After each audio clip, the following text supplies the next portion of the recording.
Assalamualaikum warahmatullahi wabarakatuh. Bismillahirrahmanirrahim. Hari ini kita akan melanjutkan materi kita dalam mata kuliah Hukum Ekonomi Syariah. Pada kesempatan kita kali ini kita akan belajar tentang aliran dalam ekonomi Islam. Jika kita mempelajari ekonomi Islam, maka setidaknya kita akan membahas tentang madhab atau aliran, bagaimana para tokoh-tokoh muslim, bagaimana para pemikir-pemikir muslim ini memandang tentang ekonomi Islam atau ekonomi syariah. Di antara buah pemikiran para tokoh-tokoh ini kemudian melahirkan pandangan, kemudian melahirkan aliran-aliran dalam mengembangkan ekonomi Islam seperti apa. Setidaknya dalam materi hari ini kita akan mempelajari ada tiga pandangan, tiga aliran atau tiga madhab dalam ekonomi Islam. Aliran yang pertama ini dikenal dengan aliran Iqtisaduna atau madhab Iqtisaduna. Aliran ini tokohnya adalah yang paling terkenal dalam khazanah ekonomi Islam adalah Muhammad Baqir As-Sadr. Nah ini, jadi kalau kita mempelajari ekonomi Islam berbicara tentang Iqtisaduna, maka nama yang muncul itu pasti Muhammad Baqir As-Sadr. Walaupun tokoh-tokoh lain misalkan Abbas Mirakhor, kemudian Baqir Al-Hasani, ada Kadim As-Sadr, ini juga masuk dalam tokoh-tokoh di aliran Iqtisaduna. Nah, kemudian apa yang ditawarkan? Bagaimana pandangan Iqtisaduna terkait dengan ekonomi syariah atau ekonomi Islam itu seperti apa? Inti ajaran dari mazhab ini adalah satu, bahwa ekonomi konvensional tidak akan pernah sejalan, tidak akan pernah sejajar, tidak akan pernah bisa bersamaan dengan ekonomi Islam. Jadi konvensional dengan Islam itu memang suatu cara pandang yang berbeda, keilmuannya juga berbeda. Maka eksistensi dari ekonomi konvensional tidak akan pernah sejalan dengan ekonomi Islam atau ekonomi syariah. Yang kedua, pandangan mazhab Iqtisaduna mengatakan bahwa sumber daya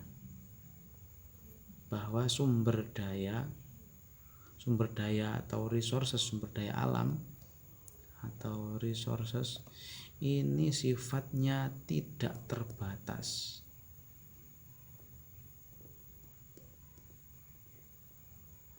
Jadi sumber daya alam ini sifatnya tidak terbatas.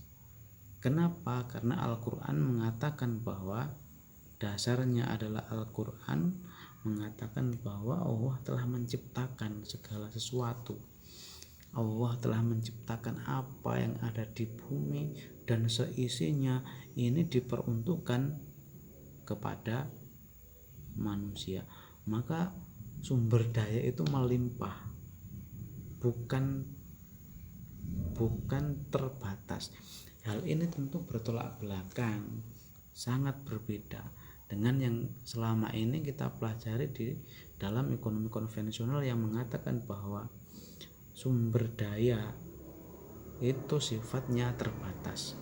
Jadi pandangan ekonomi konvensional itu mengatakan bahwa sumber daya alam itu terbatas, sedangkan kebutuhan atau keinginan itu tidak terbatas. Ini pandangan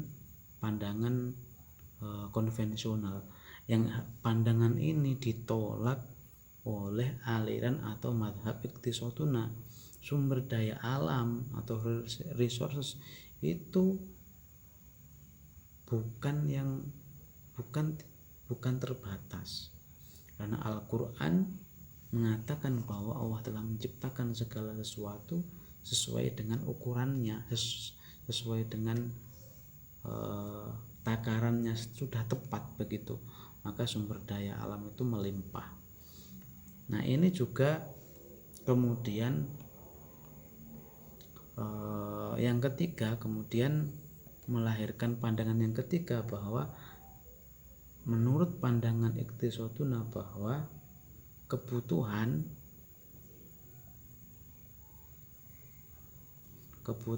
atau keinginan manusia itu sifatnya terbatas atau harus dibatasi, bukan seperti pandangan ekonomi konvensional yang mengatakan bahwa kebutuhan atau keinginan manusia itu sifatnya tidak terbatas. Kenapa? Karena dalam ekonomi ada namanya marginal utility atau hukum law of diminishing return. Jadi kepuasan yang kita peroleh semakin kita menambah itu nanti akan berkurang. Nah, ini. Kemudian yang keempat, pandangan yang keempat adalah masalah ekonomi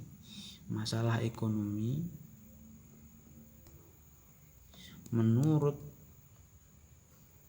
aliran iqtisoduna ini adalah distribusi yang tidak merata.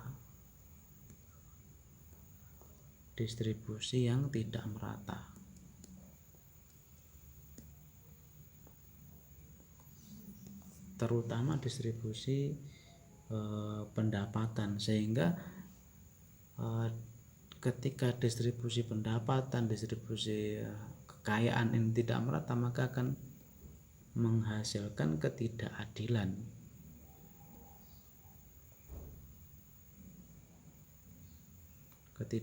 Yang ada di mana-mana. Nah, ini bertolak belakang dengan teori yang dijelaskan dalam ekonomi konvensional yang mengatakan bahwa masalah ekonomi itu ya scarcity atau kelangkaan.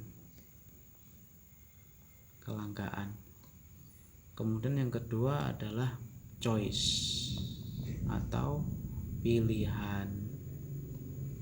Bagaimana manusia itu memilih apa yang dibutuhkan. Kemudian yang kelima,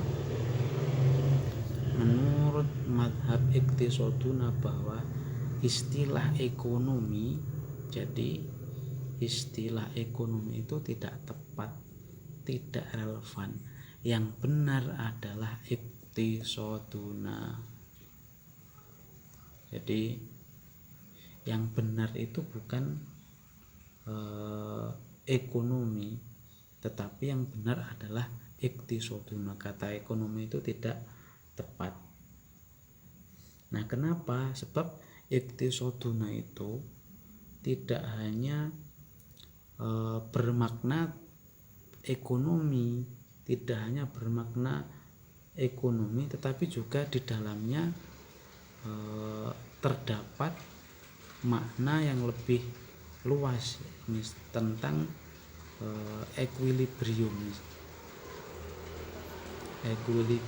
atau keseimbangan. Ini adalah beberapa pandangan atau beberapa inti ajaran dari aliran atau madhab iqtisoduna. Baik, kita lanjutkan. Aliran yang kedua adalah aliran mainstream. Mentok tokoh-tokoh dari aliran ini adalah seperti Umar Japra ini yang paling terkenal. Kemudian ada Muhammad Najatullah Asyidiki, kemudian beberapa tokoh-tokoh lain yang ada di IDB. Menurut aliran atau mazhab ini bahwa ekonomi atau masalah ekonomi menurut mazhab mainstream ini muncul karena sumber daya yang terbatas.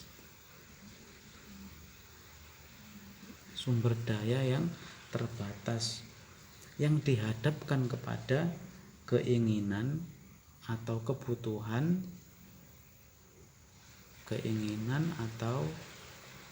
kebutuhan yang sifatnya tidak terbatas.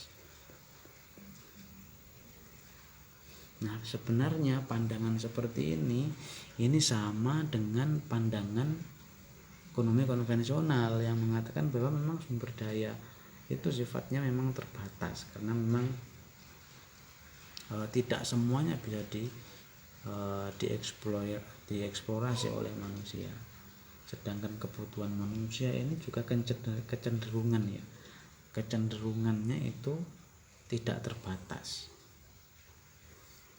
Sekilas bahwa aliran atau mazhab mainstream ini mirip sama seperti konvensional, tetapi perbedaannya adalah bahwa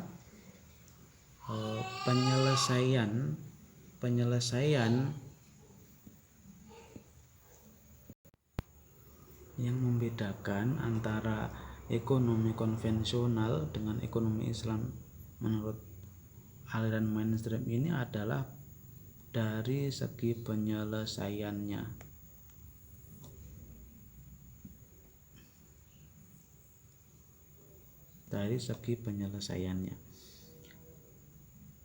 Misalkan di dalam ekonomi konvensional, masalah ekonomi itu diselesaikan dengan rasionalitas, dengan menentukan pilihan atau choice sesuai dengan skala prioritas.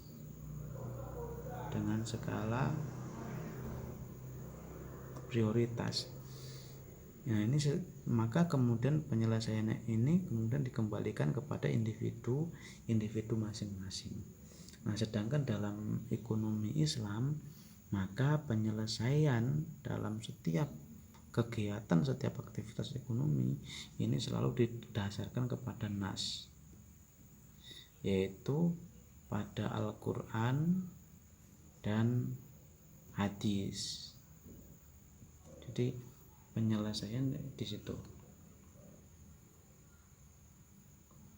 Menurut pandangan mainstream ini mengatakan bahwa untuk mengembangkan ekonomi Islam atau ekonomi syariah tidak harus menghilangkan semua unsur konvensional. Jadi konvensional, apa yang sudah dikembangkan oleh pemikir-pemikir konvensional selama tidak bertentangan dengan prinsip Islam,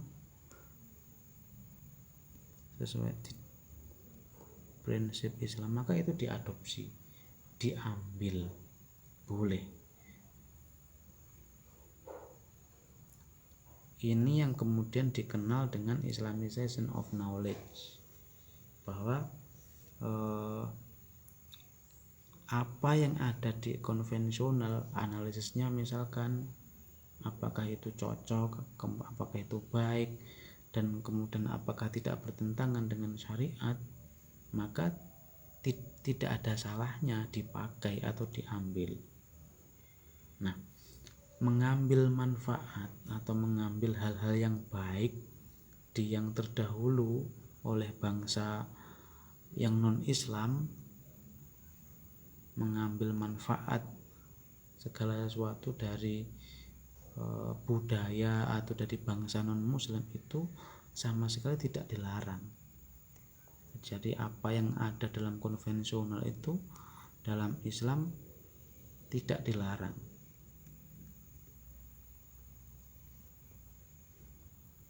Tidak dilarang dalam Islam selama tidak bertentangan dengan ini, selama tidak bertentangan dengan prinsip syariah. Maka kalau kita lihat sejarahnya dalam peradaban dunia ini, banyak para cendekiawan muslim atau para pemikir muslim ini memakai ilmu peradaban lain, misalkan dalam filsafat. Maka para filosof-filosof muslim itu banyak dipengaruhi oleh Yunani, kemudian Romawi, kemudian Persia,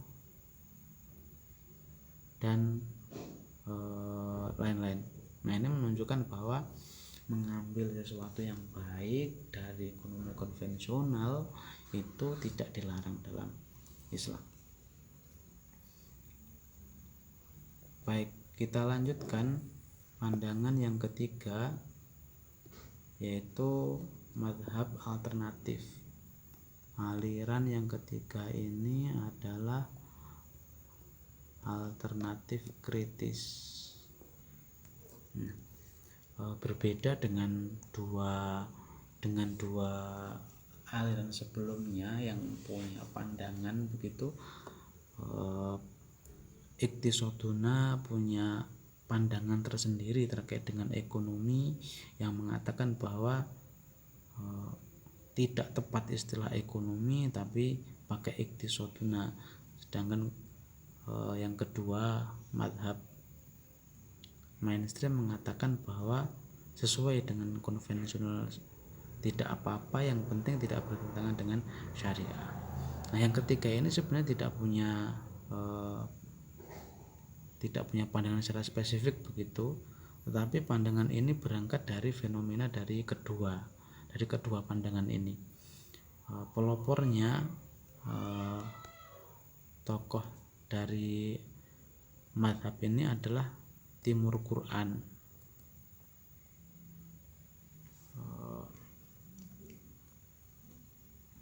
Aliran ini mengkritik aliran Iqtisoduna yang mengatakan bahwa Iqtisoduna ini ingin membuat sesuatu yang baru, ingin menurut aliran ini Iqtisoduna ini hanya ingin cari yang baru, membuat sesuatu yang baru dalam ekonomi syariah, tetapi sebenarnya apa yang dilakukan ini sudah pernah dilakukan oleh orang lain. Jadi sesuatu yang baru ini tidak tepat begitu.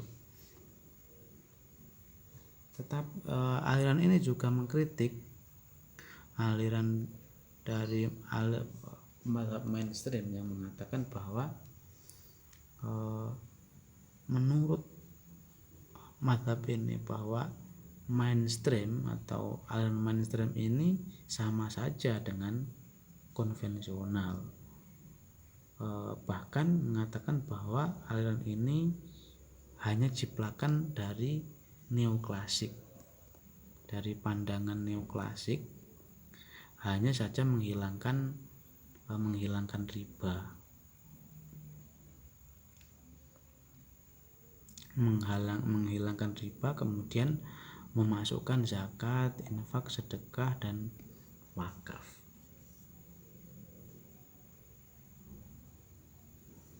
Kemudian yang selanjutnya pandangan alternatif kritis ini mengatakan bahwa ekonomi Islam